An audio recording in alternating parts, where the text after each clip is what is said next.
What is up, Packers fans? Welcome back to another edition of the Daily Draft, brought to you by Brewski Light Lager from our friends at Badger State Brewing. Today, we are kind of drafting off of that tight end preview that we just did with a potential Packers target. I think this would be a luxury pick. In fact, I just took him as a luxury pick on a mock draft Monday, but I think he's Green Bay's type, and I'm going to tell you why a little bit later. And that is Oregon tight end Terrance Ferguson.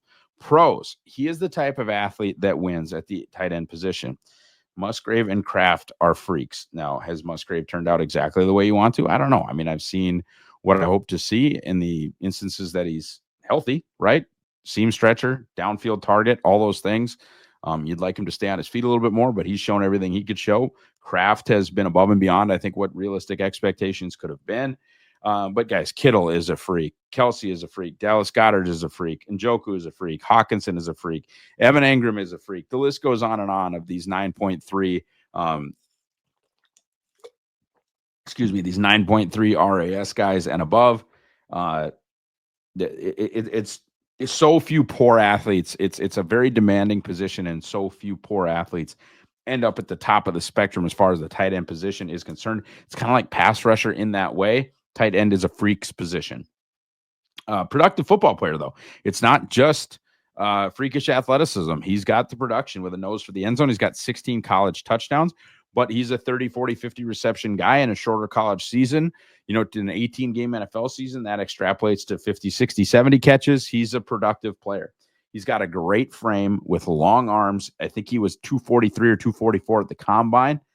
So if you wanted to play closer to 255, 260, I think that's in the realm depending on your scheme. I think there could be good weight added to Terrance Ferguson, again, depending on your scheme.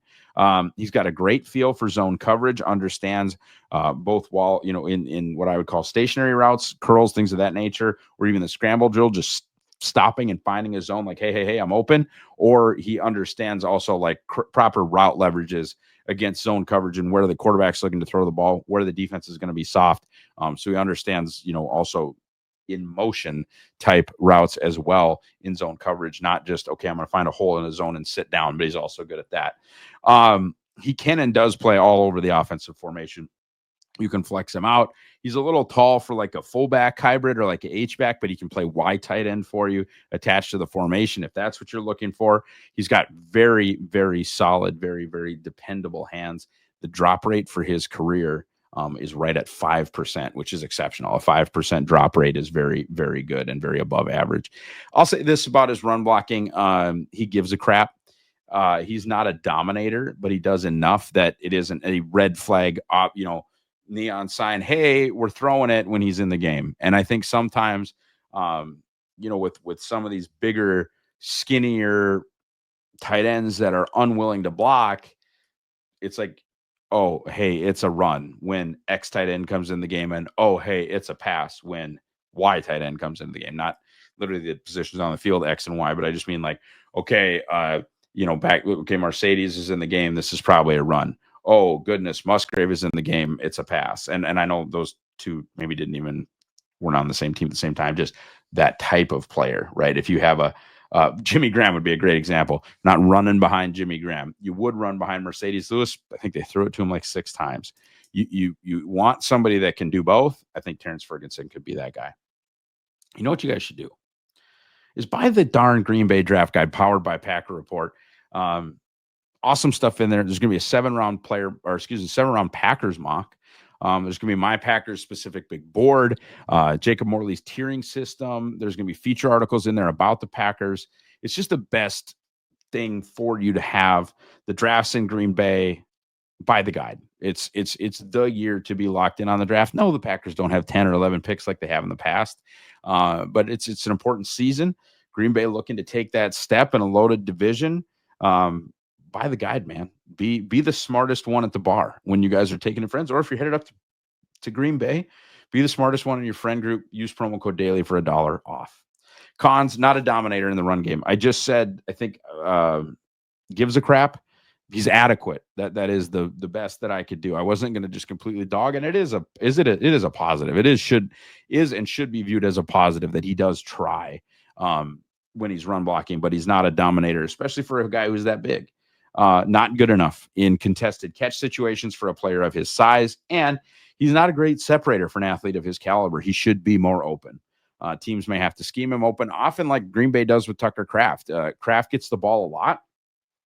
You don't see Tucker Kraft beating his guy on a route constantly. It's a lot of we faked split zone and flipped it out to you in the flat, and there you go. Or okay, well it's a scramble grill, and we kind of checked it down to you, and now you ran over three guys, and it's a first down. And I'm not saying this is a criticism of Tucker Kraft. I'm just saying like that's how Terrance Ferguson might have to win early in his career as well.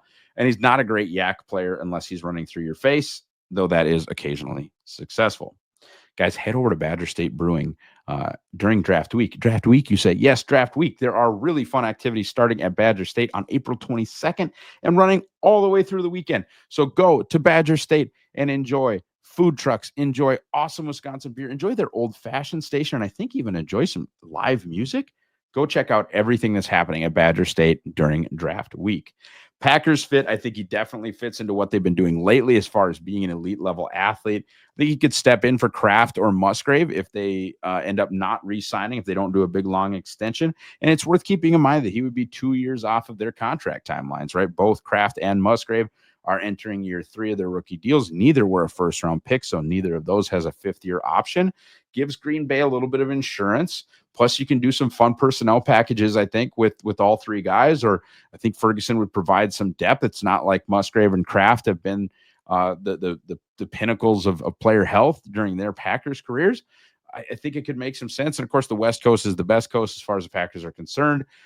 Yes, Oregon now plays in the Big Ten, but he's a legacy Pac-12 program guy. If Green Bay likes him, he probably has that Sam seal of approval.